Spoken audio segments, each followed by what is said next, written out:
What you're about to watch is from the most recent live stream. This is the actual math that I go through to find the CR numbers and compare it to what's printed. And with that intro out of the way, let's get right into the video. So we're looking at a base AC of 15 for its breastplate, which is surprising that it doesn't have natural armor, but then again, who knows. Going back, we have 15 AC for a Mind Flayer. It's a medium creature with 13 hit dice and what was that? A 12 Constitution, 17 Wisdom, and 17 Charisma. That stuff doesn't really matter. It's supposed to be a CR8. And what else do we have here? Well, skipping down, we now have our saving throws of 1, 2, 3 saving throws. So that's going to give a +2 effective bonus. And then nothing else to worry about. Skills and whatnot don't matter, and there's nothing to worry about here just yet. And then we have magic resistance. So we'll throw that in for the Baylor, +2 there. And innate spellcasting. We have detect thoughts, levitate, dominate monster, and plane shift. So luckily, the innate spellcasting doesn't really work. All right, so while we're at it, we're going to get a 2-for-1 here. We're going to get the Mind Flayer finished up, and then we will take a look at the Arcanist damages. So, the actions for our Mind Flayer base. All right, so tentacles. The action for the tentacles for our monster is, let's see here, 15 average, or 15 even damage. So we got that for the tentacles.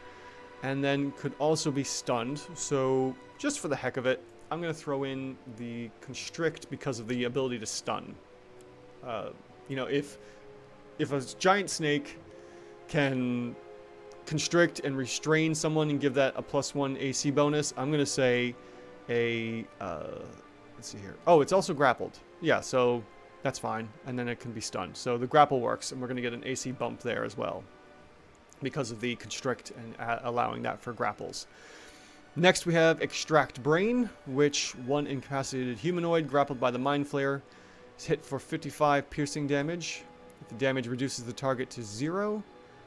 Oh, it has to be incapacitated first. Mind Flayer kills the target by extracting and devouring its brain, but can still do the damage regardless if it doesn't reduce it to 0 damage. So we can add that in as well for the damage, but can only be incapacitated. So I'm not quite sure where to put that at the moment. And that's going to be 55 points of damage. And then Mind Blast. Each creature that is in the area must succeed in save throw or take 22 points of damage. So we were going to multiply that by 2, giving us 44 damage for the blast and stunning creatures. Right? Yeah, stunned for 1 minute. So we have 2 ways of stunning and then a way to extract a brain, which is great.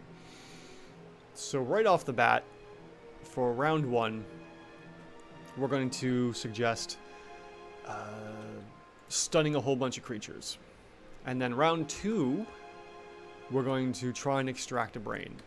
And then on round 3, if that target somehow is now stunned, and also from Confusion spell.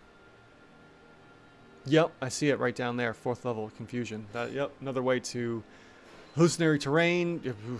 Yeah, there's plenty of ways. Well, the hallucinatory terrain does other things, but yeah, it's got a couple ways of stunning creatures or incapacitating them. So in theory, if we stun at least 2 creatures with the Mind Blast, there's a chance in the first 2 rounds of combat to go in there and extract brains. So we're looking at a whole bunch of damage here, and we don't even really need to worry about the tentacles. So we have a base damage so far for our regular Mind Flayer of 51 points of damage from the Mind Blast and then 2 extract brains, in theory. If not, it can try to do the extract brain again if the target is still incapacitated at that point. And then on top of that, we'll add in the +7 to hit and see what we get for our Mind Flayer. Alright. I'm not seeing anything else that looks like it could help. Because right now we have a CR6 Mind Flayer. There's no other actions it can do. What am I missing here? Detect thoughts, levitate, dominate monster, and plane shift, self only. So the plane shift doesn't help because it only allows the Mind Flayer to escape.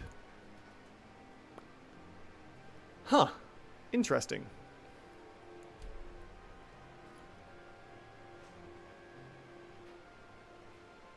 What if we give it another AC thing? What I'm missing for the CR7, because at the moment, I think if I can give it one more AC from somewhere, this might work. And I think, you know, if we're stunning creatures, technically we should get +1 per player stunned. And I think if I add in one more effective AC from somewhere in here, I used it not too long ago. What was it? Parry. We're just going to use parry as the effective AC bump. Now we get a CR7 Mind Flayer. And that's only if the stun gives +1 effective AC per player stunned. So if we have 2 stunned players, technically we might have a +2 AC bonus.